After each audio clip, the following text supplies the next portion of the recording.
He is the oldest survivor of the Holocaust. And tonight, he's right here in the Southland. KCAL 9 political reporter Dave Bryan joins us live from the Mid-Wilshire area with his survivor's story. Dave? Well, Sandy, Sylvia, Leopold Engleither is visiting Los Angeles from his home in Austria on his Unbroken Will USA tour. That sounds pretty normal, you know, the kind of thing that happens all the time. But this is a man who has cheated death his entire life, and he has lived more than a century. He was actually around when the Spanish flu pandemic hit the world in 1918, caught the flu and survived. And then things got even worse.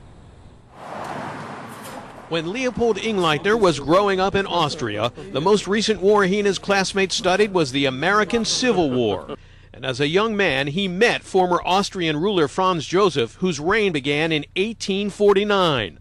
Now Engleither is 103 years old. He'll be 104 in July. I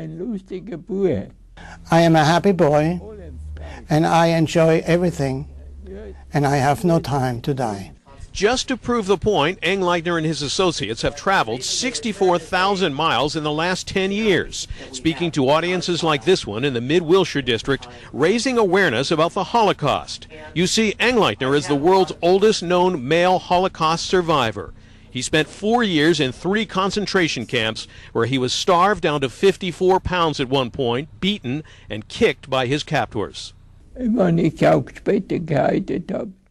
On the way back into the concentration camp, one SS man kicked him so hard that he destroyed some of his testicles. From then on, I was not able to have children. His first camp was the infamous Buchenwald, where starving inmates were forced to work in a quarry. They were breaking rocks there 12-hour days with their bare hands, with little food, little water.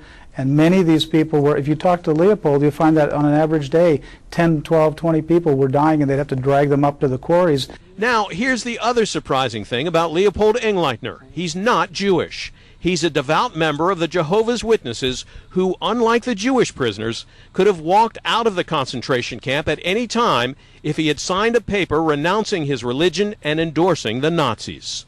One SS man said to me, you have 2 possibilities.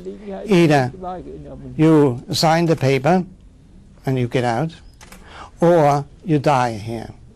And then he said, I will not die here, nor will I sign the paper. What's unique about his story is that this man actually had a choice. Jehovah's Witnesses were different than the Jewish experience in that these people went to the camps and they were given the opportunity to walk out of the camp at any time. All they had to do was sign a little document renouncing their faith and swearing their allegiance to Hitler and the Reich, and they wouldn't do it. Instead of signing the Nazi loyalty papers, Engleither, in a symbol of defiance, bought a battered black suitcase like this one in the concentration camp, knowing that someday he would be freed.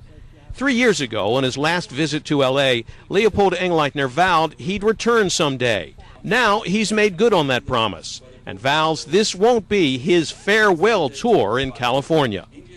I'll be big.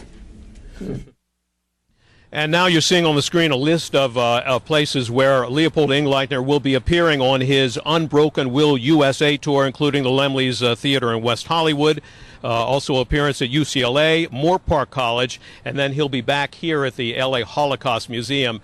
This is a man who has the heart of a lion and the courage of a warrior, although he put in his time in concentration camps because he was a conscientious objector and a member of the Jehovah's Witnesses. We're live in Mid-Wilshire. Dave Bryan, KCAL 9 News.